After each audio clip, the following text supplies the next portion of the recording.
Does your pain stop you from doing lots of things? Kind of feel like pain's controlling your life? Yeah, I know what that's like. It's really frustrating, isn't it? My pain stopped me all the time. If I tried to do something and it caused pain, well, the answer was obviously, well, you can't do that either. So I would spend hours and hours lying down on the couch. I couldn't sit, so I had to lie down because any movement hurt. The answer must be that I just have to lay down all day. So today I'm going to be talking about the chronic pain cycle. And this was a cycle that I got caught up in. And just today wanted to kind of explain how we get caught up in that and how it really makes sense. So I want to say up front, this chronic pain cycle, each step makes sense to our brain because it's trying to protect us. So what's the cycle look like? Well, we have pain, and so we're afraid to move. And so what do? We rest a lot, and we avoid doing anything that might potentially cause more pain. Well, when we continue to rest, our muscles start to get weak, our bodies get stiff, then it's even more painful to move. And so we move less, more pain, and included in that cycle is just all the frustration, discouragement that we feel because we're not able to help ourselves. So the cycle seems to make sense. Pain is threatening, fear is protecting us, we don't want to harm ourselves, and avoidance reduces our risk of having even more pain. Well, that cycle reinforces itself, not because we're doing something wrong, but because our nervous system is learning from the experiences. Because our brain is a short-term thinker, it doesn't understand the impact of this cycle on our health and on our pain. Yeah, you're right, Debbie. We talk a lot about the brain being a short-term thinker. And I know one of the things on this channel you and I will likely talk about a lot is kind of that difference between the brain, which is certainly up there in our head, and our mind, certainly also up there. But we like to distinguish between the brain, the short-term thinker, and the mind, kind of that longer-term thinker that's in sync with our values, focusing on dreams, focusing on purpose, and also a little more aware of the consequences of the short-term thinking brain's impact on our health, on our pain, just on everything. Yeah, that's right, Jim. Our brain is just continuing to nudge us through this cycle, thinking it's being really helpful. And that's something that's really important to understand. Avoidance is not laziness, it's logical from our short-term thinking brain. It's just trying to protect us. If something hurts, it says, don't do that again. So the problem isn't avoidance itself, it's long-term avoidance without reevaluating what's going on in our bodies and in our brains. Because over time, avoidance weakens us and it increases our sensitivity to pain. So here I want to say it's really important that we remove shame from this equation. Shame increases our sense of threat, and threat increases our pain.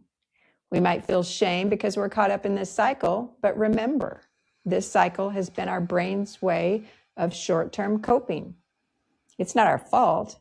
Remember, this was me for over 20 years, and it was the only way that I knew how to cope. Yeah, Debbie, let me hop in for just a second. And I know that, well, you know that you and I walked together with your pain journey for over 20 years. But I want to talk to our viewers directly for a moment, because you might be, Debbie, in a chronic pain cycle, but you also might be a friend, a family member, a helper, an encourager.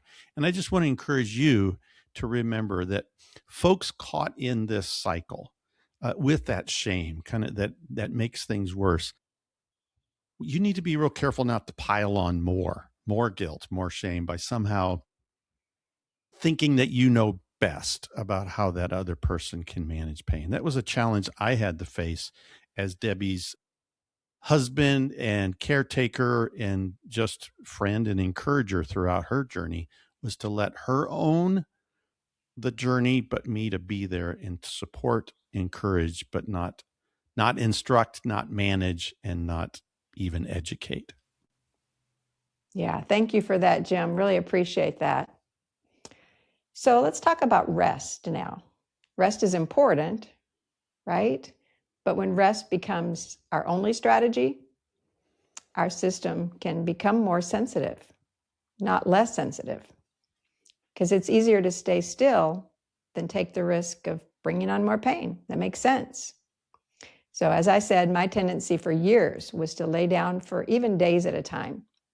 And the more I laid down, the weaker my muscles got, my movements became stiff. There was a lot of different things that were happening. I was just feeling very tired. All of these things were as a result of being caught in that cycle. So what do we do about this cycle? Well, there's a few different entry points that we can start interrupting that cycle. So first, let's talk about that fear of movement. So is any discomfort that I feel maybe expected because I haven't moved for a while, and I should expect, just like if someone goes to the gym and they have a little bit of extra discomfort. So is any of it just any pain that I feel expected, or is it causing harm? So it's really hard to know, right? So that's why it's really important to check with our medical providers, make sure that any activity is not harmful for our condition. But if our providers have cleared us for a certain activity, we just need to carefully consider the difference between that discomfort and actual causing harm. So if the activity is not likely to be harmful, then is it just that my system has become a little bit hypersensitive? That's normal for that to happen. So I had to remind myself that the activity that I was doing was not dangerous, and that I needed to just go very slowly, very gently, and gradually introduce that activity. I also needed to make sure I was reminding my brain, this movement is safe. It might cause a little discomfort, but I'm not harming myself. Now, this can be a really complicated process. So if you have questions about this, put them in the comments below. So how do we manage rest and avoidance? Do we just try to push through the pain? Is that the answer? No, but it's also not avoiding everything either. So our goal should be safe, very gradual movement, gentle, gradual movement. So we're going to start small. We're going to increase very slowly. And we can do this by changing the frequency, how often we do something, the time frame, how long we do something, or even the intensity of the activity. Yeah, I've got a great example of this situation that occurred in my health. I've been a runner, not a crazy runner, but a runner. Do that regularly for my health. But quite a while back, I had surgery, and obviously there's recovery in that. And eventually, I started feeling well enough to do some walking, and then I ran a little bit, and then ran twice as much and had some consequences. I was a little dumb in that. I kind of overdid it, right? And so I made the decision, okay, I'm scaling way back. I'm starting real short. I'm not going to run fast, not going to run long, and I'm not going to increase more than 1/10 of a mile if and when I ever go further. And it took me months to get back up to my regular distance, going at that slow, steady, gentle pace. In fact, I was kind of like Forrest Gump. After I got to my regular running distance, I just kept on running, and I kept on using that baby steps, a slow, gradual increase. I wanted to run further and faster all at once, but I paced myself, and actually the results were amazing because I did it gradual, slow, and steady. Yeah. Thank you, Jim. That was a great example. Uh, Also, some of us who manage chronic pain, we may not can identify with the running piece, but we can identify with slowly getting started again. So you will likely feel like the amount that you can do is pretty silly compared to what other people can do. Or maybe even doing that is pointless. It doesn't seem like it's doing anything. But if that's the case for you, you're on the right track. Because the important thing is that you're slowly getting moving again. One of the benefits of this is that you can have a win. And wins are really important for us. They remind us we can still do things.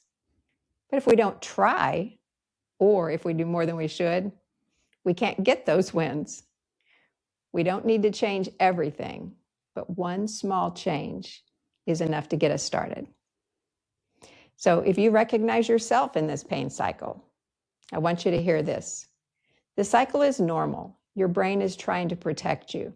You're not broken, you're not weak. You're responding exactly like your nervous system should. And it's the way that mine did for years. So let's just try to be more aware that our brain might be interpreting all movement as harmful.